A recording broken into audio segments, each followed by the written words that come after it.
My wealthy son refused my medical bills, so I donated his future inheritance. 31 years I taught shop class at Meadowdale High School in Dayton, Ohio. And if you spend that long around table saws and green lumber, you learn something most people never do.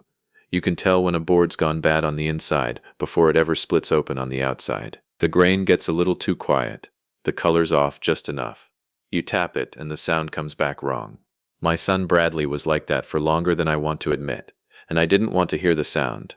Before I tell you what happened, do me a favor. Drop where you're watching from, and tell me what kind of day it's shaping up to be where you are. My name's Frank Whitfield. I'm 68 years old, married 39 years to a woman named Eleanor, who's 66 and smarter than me in every way that matters, and this past February I had a widowmaker, 100% blockage in the left anterior descending artery, the kind of thing where the ER doctor looks at you like you're a lottery winner just for making it through the door. Triple bypass, 6 days in the hospital, 11 more in a step-down rehab facility. When the dust settled, and the insurance company had done whatever it does, I owed $42,000 I did not have. Bradley is 34. He's a vice president at an investment firm in Chicago, does something with structured credit that I have had explained to me 4 times and still couldn't tell you about. He makes, by Eleanor's best guess, somewhere north of $300,000 a year. He grew up in a 3-bedroom house with a leaky roof I patched myself twice, wore his cousin's hand-me-down cleats through most of middle school, and got through Ohio State without a dime of debt because Eleanor worked nights at the hospital billing office, and I picked up every overtime shift the district would give me. I'm not saying that to make myself a martyr. I'm saying it because it matters for what comes next. He wasn't always the kid who talked about capital and returns. I remember him at 9 years old, standing in my garage workshop, watching me true up a warped tabletop with a hand plane, asking me over and over why I didn't just throw the board out and start fresh. Because the wood's not ruined, I told him. It's just crooked right now. You fix crooked, you don't replace it. He nodded like that meant something to him. I used to think it had. I want to tell you about a Tuesday in October, 4 years ago. Because if I only tell you about what Bradley did, you won't understand why it took me so long to believe it. I'd thrown my back out cold, flat on the kitchen floor, couldn't get up, and Eleanor was out of town visiting her sister. Bradley drove 3.5 hours from Chicago that same night without being asked twice. He didn't make it a production. He got me into bed, made soup out of whatever was in the pantry, badly, and sat on the edge of the bed at midnight and said, "You scared me, Dad. You don't get to do that."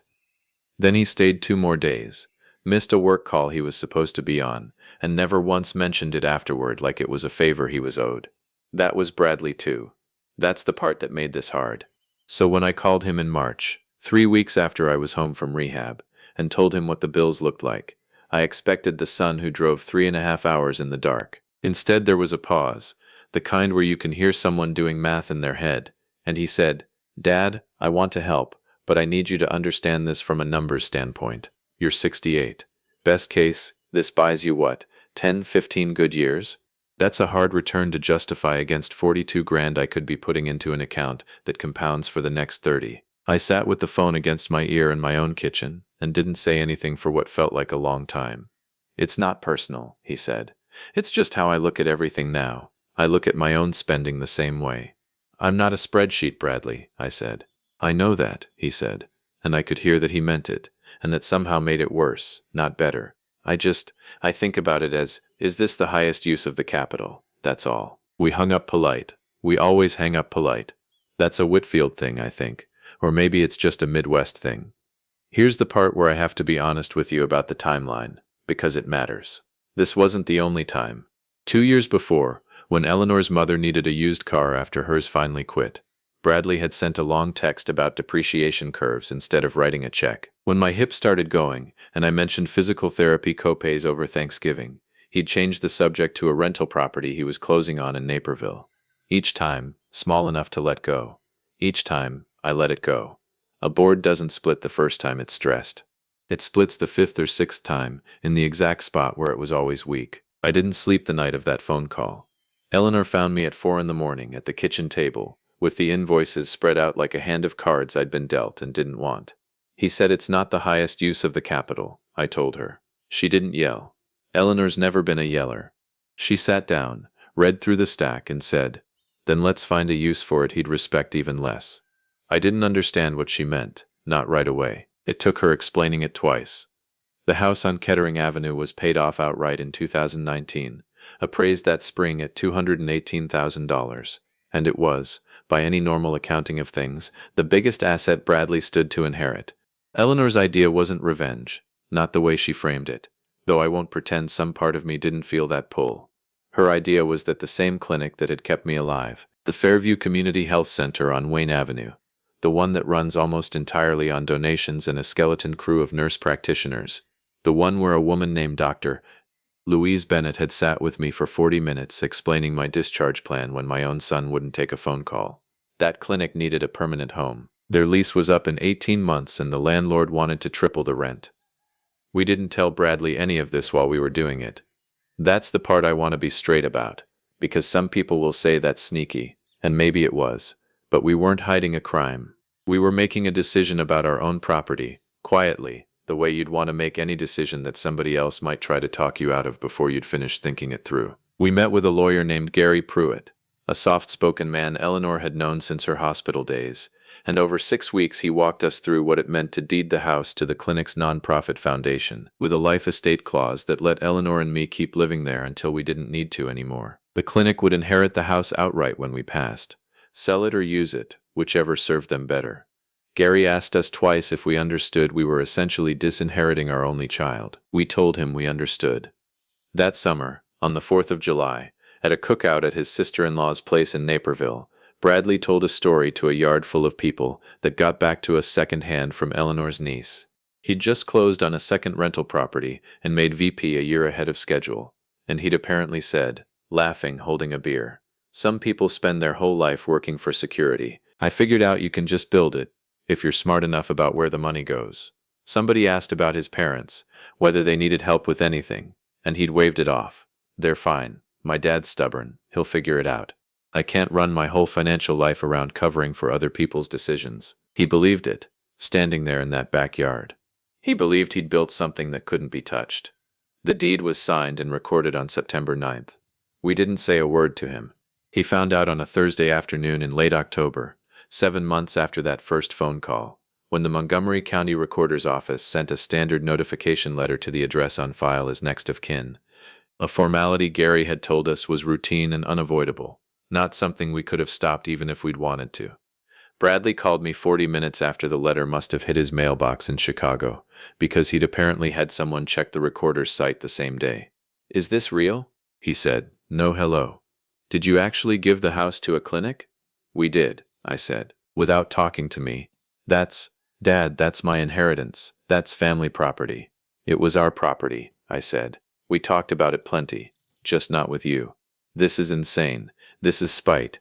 You're punishing me because I gave you a hard answer on the phone in March." "I'm not punishing you, Bradley. I'm telling you what I decided to do with something that was mine to decide. You could have called me. We could have structured something. I know people, Dad.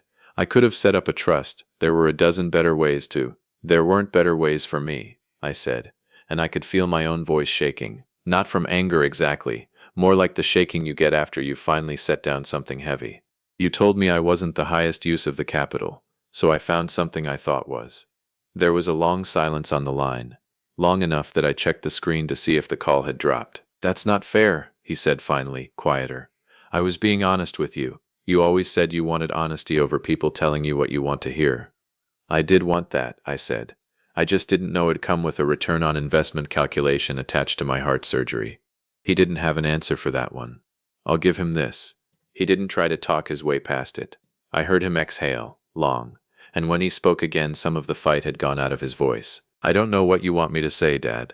I don't want you to say anything right now," I told him. "I want you to sit with it a while, same as I did." "Can I at least ask why the clinic?" he said. "Out of everything, why there?" "Because a woman there named Louise Bennett sat with me for 40 minutes explaining how to keep my heart beating, on a Tuesday when you couldn't find 10 minutes on the phone," I said. "That's why there." He was quiet again. Then, quieter still, almost like he didn't want me to hear it. "That's fair. I know it is," I said. "That's why it's the one thing tonight I don't need you to argue with." We didn't speak for almost 3 months after that call. Eleanor and I kept living in the house on Kettering, kept the porch light burning out of habit more than expectation. The clinic held a small event in January when the recording finalized. Nothing fancy. folding chairs in the waiting room, and a sheet cake from the grocery store. And Dr.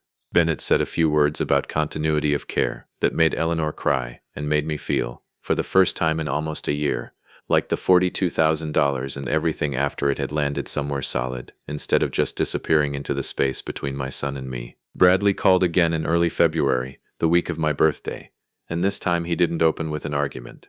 "I've been in some counseling," he said, which surprised me more than anything else in this whole story. "Work stuff, mostly, at first. It kept circling back to you." He didn't ask us to undo anything. I don't think he could have, legally, even if he'd wanted to, and I think some part of him understood that and wasn't fighting it anymore. What he asked instead was if he could come for the birthday, no agenda, and sit at the table like a son instead of a portfolio manager reviewing an asset. I said yes. I'm not going to tell you it fixed everything, because it didn't, and I'd be lying to you and to myself if I dressed this up as a bow tied neat around a hard year. He came. We had dinner. It was careful, and a little formal, in a way it never used to be between us. Two people relearning a language they used to speak without thinking. Eleanor made the pot roast he used to ask for as a kid, and halfway through the meal he mentioned, almost offhand, that he'd started giving a little money each month to a food bank near his apartment in Chicago. Nothing dramatic, just a standing transfer he'd set up himself. He didn't frame it as an apology, and I didn't treat it like one out loud, but I noticed it, and I think he knew I noticed it. He didn't mention the house, neither did I. Here's what I keep coming back to, working through it the way I used to work through a piece of furniture that hadn't turned out right. You can't force wood to be something it isn't just by wanting it hard enough, but you also don't have to burn the whole piece down over one bad joint. Sometimes you just cut around the rot, use what's sound, and see what still holds weight. Bradley and I are somewhere in that cutting around stage. I don't know yet what the finished piece looks like. If something like this happened to you, if someone you'd built your whole life around told you, flat out, that helping you wasn't the highest use of the capital, I'd genuinely like to know what you'd have done in my shoes. Would you have handled it the way we did, or something different entirely? Tell me down in the comments. The porch light's still on over on Kettering Avenue. I couldn't tell you tonight who it's really burning for anymore. Maybe that's all right. Maybe some lights are just supposed to stay lit while you figure it out.